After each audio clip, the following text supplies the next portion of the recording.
Hey everybody, I'm Scott Allen Miller. Today on Sam IT here on YouTube, we're going to go into our series on things you can do at home. And we're going to talk about, should you have a PBX at home?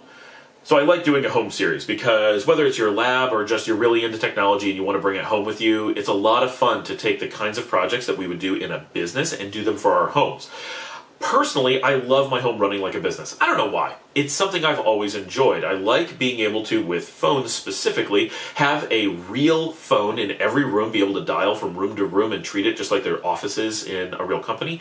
But it also acts like the old intercom systems that we had back in the 1970s. When I was a kid, we used to have intercoms in all the different rooms of the house, well, many of the rooms of the house, and you just press a button and you could talk to different rooms or PA to the entire house and say, like, hey, I'm in the bathroom, we're out of toilet paper, someone bring it to me. It's a very handy technology. Why did intercoms go away? I have no idea. What's interesting is while I'm making this video, I can actually look directly over the camera and I can see the master intercom for my 1970s home located through an there's an atrium and I'm looking straight at it. So it's just coincidental that that came up while I was giving this talk. And if I move the camera only slightly, oh, this is going to be dangerous. It's going to collapse. You can just see there's the intercom piece on the wall behind me. They don't work anymore. They're really old and the wiring went bad. But they were a cool technology. So in the 1970s, we were doing these kinds of things, and there were cases where these were used to play radio music, which these old ones will do. And in some really extreme cases, they could be hooked to your telephone, so you could use them to make or receive calls, and they would be used like speakerphones. That was super cool in the 1970s. Why did we give that up? Mostly because it was a little bit expensive to maintain, they were kind of silly, and they didn't equate well into the new world, especially as phones started to change. They don't interact well with the world of cell phones and things like that. But the idea of having a PBX at home remains cool. And going beyond just having phones in different rooms and being able to do stuff like that, modern VoIP gives you some cool stuff that you may not think of for your home. One, of course, if you want to get experience in running a PBX, where better to get it than at home, where if it goes down or has problems, it's not really a problem. It's your own phone number, and you can always just use your cell phone. People know how to reach you. So you're not in that critical sales position or whatever like you would be with an actual business. So using a PBX at home is a really good way to get hands-on with a PBX without putting it into a risky scenario. So if you want to become the PBX administrator for your company, or you want to move into that space, or you simply want to broaden your portfolio, or simply have a better understanding of how it works, you can do it at home and get that experience in a really great way, because your home can easily do all the stuff that you would normally do in a business, or the majority of it, and actually find ways to make it kind of useful.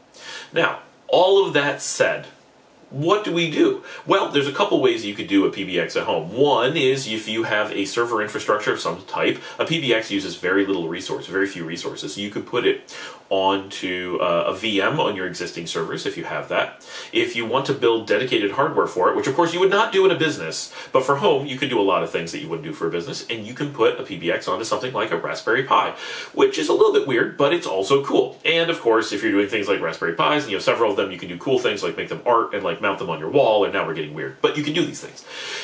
You can also, for very little money, go out and get a hosted VM with someone like Vultr, DigitalOcean, or Amazon. We're not sponsored by any of them, so use whoever you like.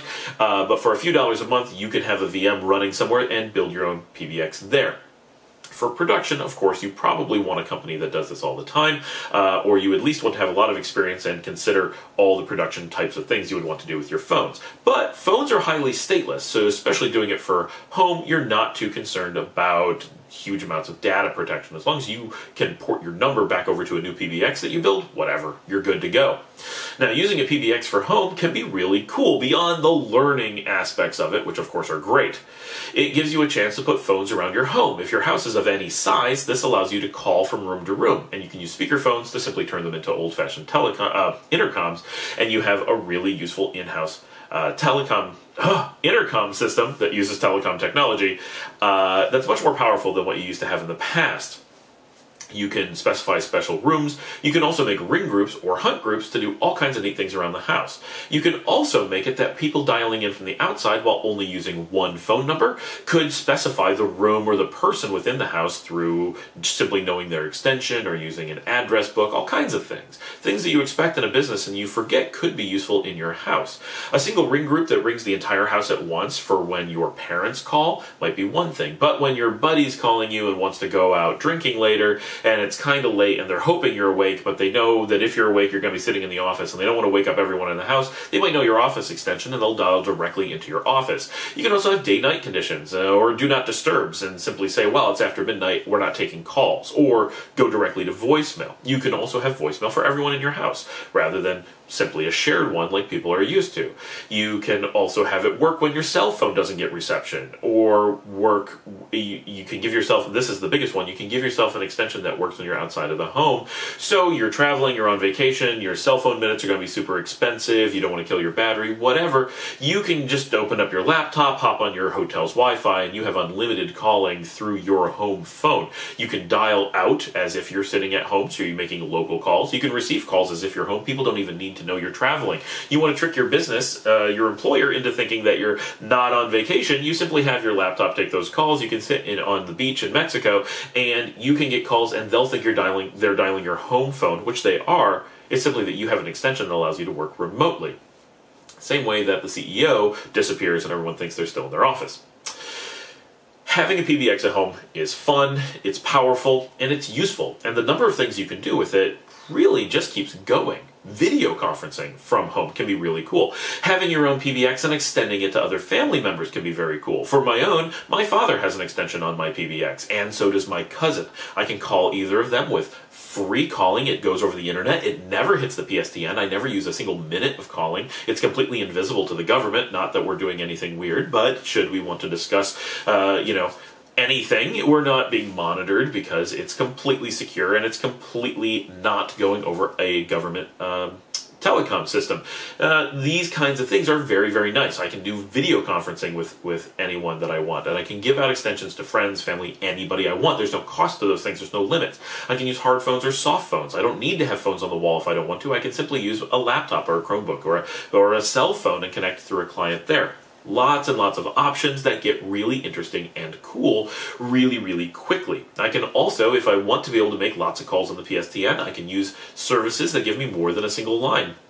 The current one I use for home now with my current home phone number gives me 4 lines. I can accept unlimited calls up to 4, right? Which is not exactly unlimited, but it's more than we have the ability to make calls of. There's only 4 members of my family. Each of us can be on the phone to the outside world at the same time without any conflicts. We never get a busy signal. Then someone dialing in, yeah, that would be a problem, but we never use more than one, and we almost never use one. Super, super valuable for very low cost. And you can get down to where you're spending only about $1 a month if you're hosting your phone system internally, and if you're hosting on a VM, you can get your entire system down to about $6 to $7 per month for a pretty powerful system that lets you do an awful lot of things. You can also have like your own house conference room, or ways for people to go directly to voicemail if they simply want to send you a message, and you can have your voicemail sent directly to email. All kinds of things. The same kinds of things that we're selling businesses on all the time. Think about them for home use. Think about all the ways that this could be flexible and fun for you, for your kids, as a learning experience for everybody, and a chance to really leverage that home network that mostly sits idle otherwise. Thanks for joining me. Remember to like and subscribe. We're going to do a lot more of these videos on things you can do at home, because I think that home lab and home experimentation and learning at home is super valuable. This is one that I specifically do and have found a lot of value of over the years. I've had it for about 15 years, and I highly recommend it. Thanks for joining me. Remember to like and subscribe, and as always, put your comments below. Are you running a PBX at home? Are you thinking about putting one in? Are you wondering which ones you might want to use? Ask away.